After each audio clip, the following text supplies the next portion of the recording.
بسم الله الرحمن الرحيم. غنطرقوا للجزء الثاني من وراثة السكينة، وهذا الجزء الثاني كيدوي لي على اختبار التوازن او اختبار التطابقية او كيدو. هو نورمالمون ما كاينش في الوطني، كيتحط فقط في الفروض، ولكن خصنا نعرفوا علاش كيصلاح هذا اختبار التوازن باش كنعرفوا واش السكينة متوازنة او غير متوازنة. يعتمد على حساب كيدو المحسوبة وكيدو العتبة ومقارنتهما. ساد الشينوية، شناهي كيدو العتبة وشناهي كيدو المحسوبة؟ مزيان. بشوية علينا، خلي هادشي هنا بلاتي ونرجعو. نعتبر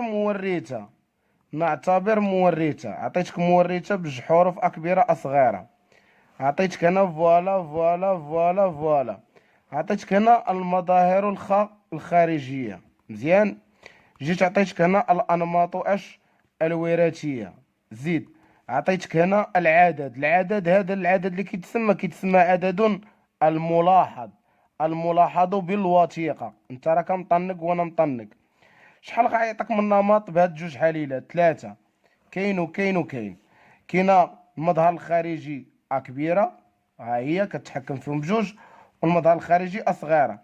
النمط يا كبيرة كيعطينا كبيرة، يا كبيرة صغيرة كيعطينا صغيرة، يا صغيرة. عندنا هنا 40، عندنا هنا كمثال 120، عندنا هنا 38. مزيان. تخيل معايا هذا التمرين، وقالك باعتماد اختبار التوازن حدد هل الساكنة متوازنة. كيديروها في الفروض. واش غدير لي؟ ما عندك ما دير لي، خاصك تتعامل معاه انت باعتبار اختبار التوازن حدد الساكنة واش متوازنة ولا لا. حنا باش كنجاوبوا على اختبار التطابقية كيخصنا نعرفوا وكيخصنا نحسبوا كيدو المحسوبة وكيدو العتبة. كيفاش كنديروا لهاد كيدو العتبة وكيفاش كنديروا الكيدو المحسوبة؟ ها انت الزين. كيدو اش؟ كيدو العتبة مال هادي تستخرج من الجدول، يعني من المعطيات. امبوسيبل انت كتكون حافظها. مزيان. انا غنشرحها لك. هاد الوثيقه هي يلا غنلصقوها هنا، وغادي نسميوها، سمينا بالوثيقه ديالاش اللي سمينا هنا، سمينا بالوثيقه اللي غادي نحدو منها كيدو العتبة. كيكون عاطيك جدول، هاد الجدول هو هذا. مزيان. هذا هو الجدول اللي غيكون عاطيك. اش كتلاحظ فيه انت؟ كتلاحظ فيه الفا اللي كنخدموا بها في كيدو العتبة.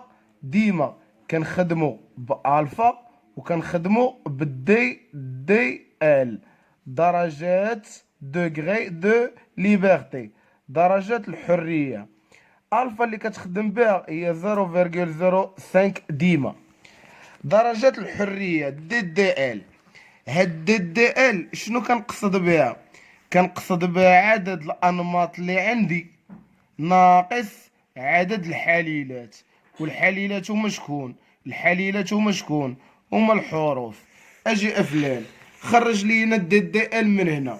شحال عندك من نمط؟ عندك النمط الاول والنمط الثاني والثالث، اذا تساوي 3 ناقص عدد الحليلات، عدد الحروف، الحرف الاول الحرف الثاني، جوج، هي شحال؟ هي واحد. عندك دي ال كتساوي واحد. ها هي دي ال شحال كتساوي؟ واحد. والفا 0.05 هي هادي. نديرو لها الاسقاط. شحال كيدو العتبة؟ هي هادي.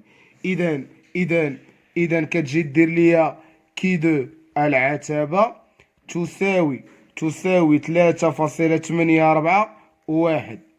تفهمنا؟ ها هي خرجناها من هنا. دابا اش بقى لينا؟ درنا كيدو العتبة، بقات لينا كيدو المحسوبة. كيفاش كنحسبوها؟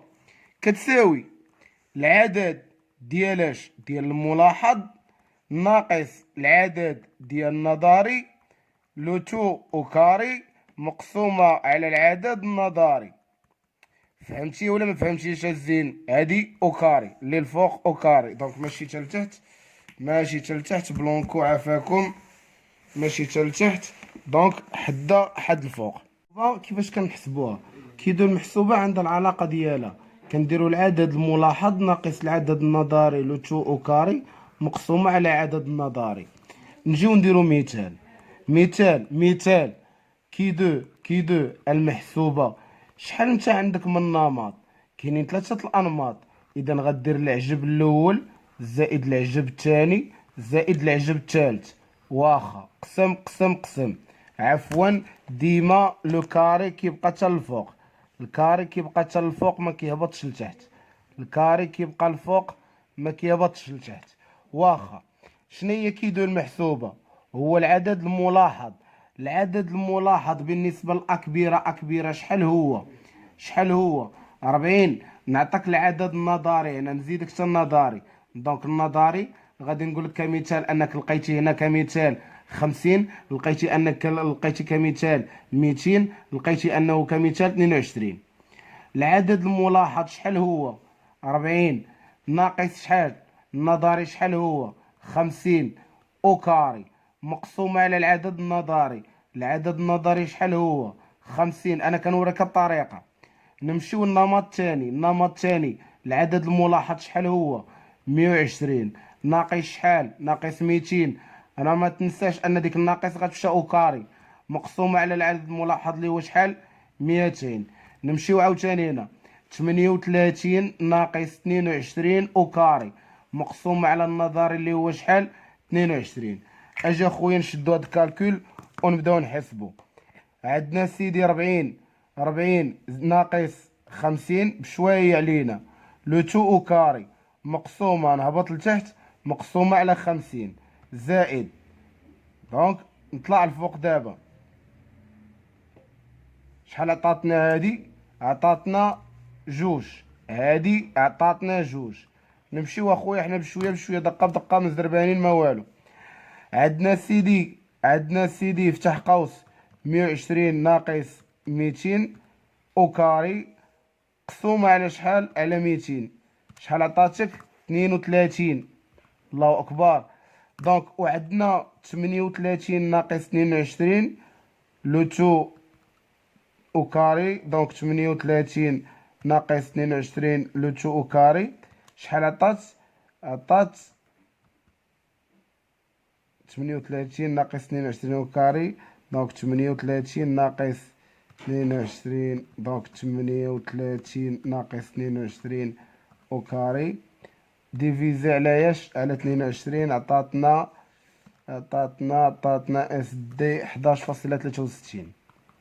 دونك 11 وهذه هي شحال؟ هي 43، 43.63، 43 هي 45.63. كاك واك عباد الله. اش كتسالي كتسالي اش كدير؟ ما عندك ما دير. حسبتي ليا كيدو العتابة، عرفتي كيفاش كنديرو لها استنتاج. عندك جوج حالات، هي ولاية. في حالة في حالة في حالة كيدو العتابة أصغر من كيدو المحسوبة نقول بأن الساكنة مالها الله يخلف عليها راه متوازنة. وفي حالة العكس، في حالة كيدو المحسوبة مالها أصغر من كيدو العتابة نقول بأن الساكنة مالها، بأن الساكنة متوازنة. عفوا هنا درت واحد الغلط، غير متوازنة. دونك الاستنتاج ديالنا وساليناه. هنا سال الجزء الثاني ديال من سال الجزء الثاني اللي كيدوي ليا على اختبار التوازن ولا التطابقية. بزاف الدراري كيتلفوا فيه. نمشي دابا للجزء الاخير اللي هو الجزء الثالث. الجزء الثالث كيدوي لنا على وراثة السكينة. كنا هضرنا على 4 العوامل ديال التغير. هضرنا على الطفرات وقلنا كاينين نوعين، هضرنا على الانحراف الجيني، هضرنا على الهجرة. دابا شنو اللي بقى لينا في هادشي كامل؟ الانتقاء الطبيعي. الانتقاء اش؟ طبيعي. الساد شنو هو الانتقاء الطبيعي؟ الانتقاء كنعزل اذا كنفضل مظهر على مظهر. اذا يتم الانتقاء عندما يتم تفضيل مظهر خارجي على مظهر خارجي آخر. ساد ما فهمتش، من حقك ما تفهمش، وإلا ما فهمتيش اش غتقول لي باش كنعرف أن الوطني يتكلم عن الانتقاء. خلينا من اللغة ديال الدرس، الانتقاء الطبيعي، باش كنعرف بأن التمرين كيدوي على الانتقاء. سهلة. في حالة التكلم عن القدرة على التكاثر والعيش بين مظهرين. ها سد ما فهمتش وراعيت معاك. الا ما فهمتيش نعاود نشرح لك. ما فهمتيش جيت عندك افلان وقلت لك الافراد فلانيين يموتون قبل سن البلوغ، ويموتون القدرة على اش؟ على العيش. البلوغ على اش؟ على التكاثر. الافراد فلانيين عقيمين ما كيولدوش التكاثر. الافراد فلانيين اكثر عرضة للافتراس، اكثر عرضة ليش؟ للافتراس. اذا غيموتوا العيش. الافراد عندهم قدرة اكبر على جذب الاناث من اجل ايش؟ من اجل التكاثر. هاي انت ما تستناش من النهار الوطني غيقول لك العيش والتكاثر، كيعبر عليها بطريقه مالا، طريقه غير مباشره. مزيان. دابا اجا الساد، ها هو التمرين. عرفت بانه التمرين كيدوي لي على الانتقاء الطبيعي. شنو هو المطلوب مني؟ المطلوب منك جوج ديال الاسئله. المطلوب في الاجابه، حنا غنمشيو بدقه بدقه. المطلوب في الاجابه عن تمرين يتكلم عن الانتقاء الطبيعي. انت شنو هو المطلوب منك؟ السؤال الاول قارن. هاد قارن غنديروها انطلاقا من الوثيقه، هادشي كاملين غنعرفوا ليه. ثانيا فسر. هاد فسر ستوندار، كتكتبها المره الاولى والمره الثانيه، يعني هاد الهضره كتكتبها دو فوا، وهاد العريضه حتى هي كتكتبها دو فوا. وملي كتسالي كتكتب لي هنا استنتج ان العارضه ستوندار املا الفراغ. راه كنديرو محاربه الاميه. اش قال لي؟ قال لي انا نستنتج ان الانتقاء يؤدي الى تثبيت حليل، يعني كيحافظ لي على حليل، واقصاء حليل اخر. ملي كتولي في التمرين كتقول لي شكون هما. في الوسط فلاني بالنسبة للمجموعة الفلانية يكون الأفراد فلانيين لهم قدرة أكبر على العيش والتكاثر مقارنة والتشكيل ديال ترى كتعمر الفراغ مع الأفراد فلانيين.